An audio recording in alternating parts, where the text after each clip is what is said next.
Madam SP Uluberia গ্রামীণ, আমি শুভেন্দু অধিকারী, আপনাদের মালিক মমতা ব্যানার্জিকে হারিয়েছি। আমি 26-এ প্রাক্তন করব আপনাদের নিয়ে, আমার সহকর্মী আর আপনাদের নিয়ে।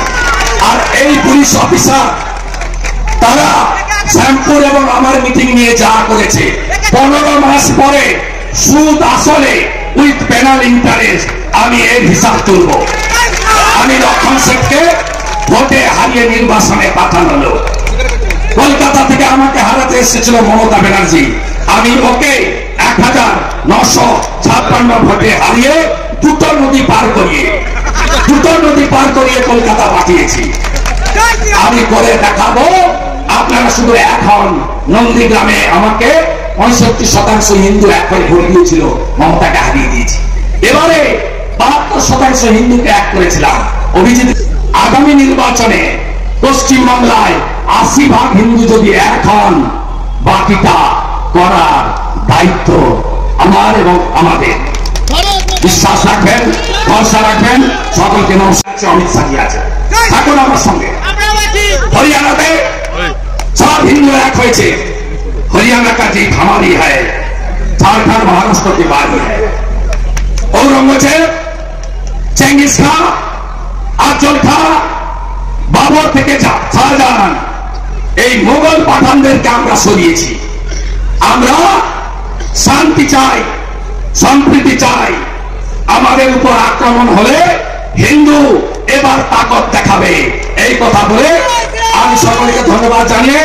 আর একটা প্রবাদ বাক্য আছে, চিরদিন কাহারও সমান নাই যায়। আজকে যারা বলছেন তাদের হিসাব ঠিক সময় জনগণই করে দেবে। জনগণই মারা গেল ঘটনায়, অমানবিক। দ্বিতীয় আমি বলেছি, পিসি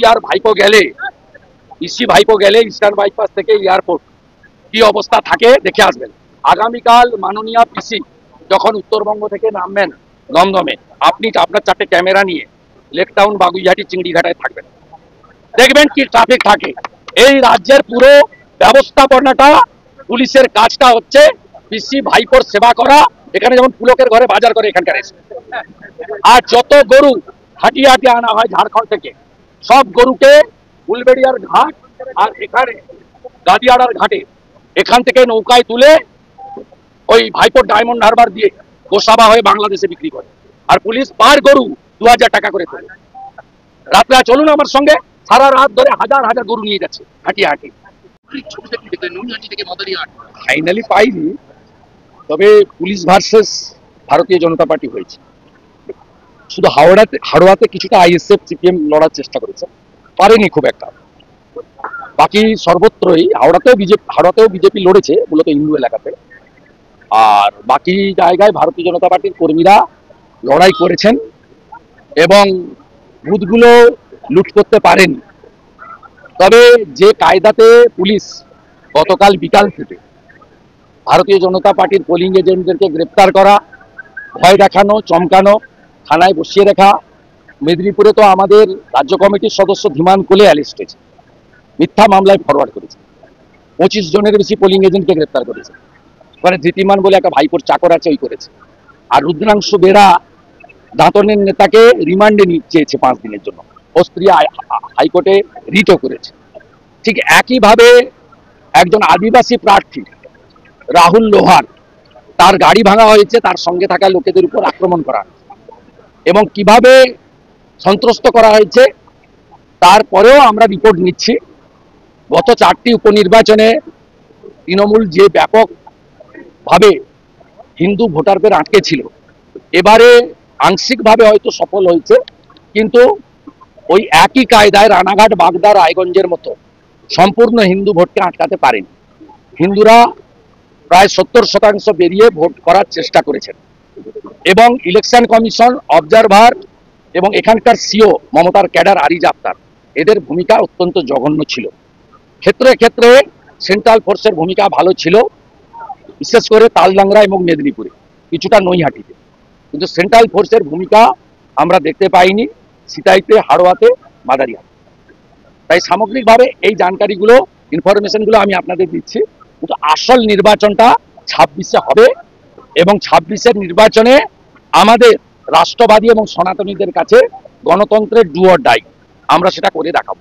মানুষ জোট বাঁধছেন, ডব্লিউপিসির যে কর্মচারী রয়েছে তাদের 10% বেতন কম পেয়ে এটা করবে। মানে তাদের চিন্তার আপনার ট্যাবের টাকা চলে যাচ্ছে বিহারে, বাংলাদেশে। সিসিটিভির দাম 3.5 লক্ষ টাকা। সবাই বলতো মমতার একটা চাকর 31 ডিসেম্বর রিটায়ার করবে, ওই সিও অফিসে আমরা গিয়ে গঙ্গা জল আর গোবর জল দিয়ে পরিষ্কার করে আসবো, তারপরে মমতাকে একটা পোস্ট দিবে। ওই জন্য সব সীতাইতে ওই জগদীশ বাসনিয়ার যে বাড়ির লোক যে দাঁড়িয়েছে তারও তো সব ভুলভাল। যাই হোক, তিনি সেন্ট্রাল ফোর্সকে ডিকটেট করছেন। আমি সেন্ট্রাল ফোর্সের যারা বিএসএফ, সিআরপিএফ, সিআইএসএফ ছিল তাদেরকে আমি এক্স স্যান্ডেলে দিয়েছি যে আপনারা কেন এর বিরুদ্ধে অ্যাকশন নেবেন না। মনোজ টিগ্গাকে ঘুরতে দেওয়া হয়নি, বিজেপি এমএলএদেরকে মাদারিহাটে ঢুকতে দেওয়া হয়নি, দীপক বর্মন, নিখিল রঞ্জন দে, বিশাল লামা, মনোজ ওরাও, কৌশিক রায়দের। অথচ জগদীশ বাসুনিয়া তিনি কনভয় নিয়ে, গুন্ডা নিয়ে সীতাইর সব বুথে বুথে ঘুরে বেরিয়েছেন, লোক সব দেখেছে। এখন কোনোটা মিথ্যা নয়। সীতাইতে কর্মাধ্যক্ষ সব গুছিয়ে রাখছি। আমি সিপিএম এর মুখে সব কথা শুনতাম, আমরাও সিপিএম এর মুখে সব কথা শুনতাম। এখানেও সব হান্নান মোল্লা এদিকে আর ওদিকে লক্ষণ শেখ যা বলতো তাই করতো। তাদেরও মাতব্বরি দেখেছি, যে মাতব্বরি গুলো এখন নেই, শেষ হয়ে গেছে। যারা এগুলো করবে না তাদের অবস্থা একই রকম হবে। গতকাল যে মোদিজি 45,000 কোটি টাকা দিয়েছেন, 40 লক্ষ আবাস তৈরি হয়েছে বলে রিপোর্ট করে দিয়েছে, কেউ বাড়ি পায়নি। আমরা ফাইনাল লিস্টের অপেক্ষায় আছি। ফাইনাল লিস্ট প্রকাশ হলে চোরেদের নাম থাকলে পাকা বাড়ি সহ আমরা ব্যবস্থা নেওয়ার জন্য যা করার করব। আর যতজনের বাড়ি নেই পাওয়ার যোগ্য, কোনো দল না দেখে তাদের সকলকে বাড়ি দিতে হবে মমতা ব্যানার্জি। এই দাবিতে ভারতীয় জনতা পার্টির পক্ষ থেকে চূড়ান্ত তালিকা প্রকাশের পরে আমরা গ্রাম পঞ্চায়েত থেকে নবান্ন পর্যন্ত ব্যাপক আন্দোলনের রূপরেখা তৈরি করছি। মেদিনীপুরে আপনি যে অভিযোগ করেছেন অমিতাভ রথ এবিপি আনন্দের ওর বাড়ি থেকে দেখিয়ে দিয়েছে, এবং সে কারণে ধৃতিমান অমিতাভ রথকে ধমকেছে। আমি বলছি, আপনার রিপোর্টার বলবে না, আমি আপনার চ্যানেলকে বলছি, অমিতাভ রথের একটা ফোন ইন নেই যে বিরোধী দলনেতা বলছেন এসপি পশ্চিম মেদিনীপুর ধৃতিমান আপনাকে ধমকেছে। আপনার এবিপি আনন্দের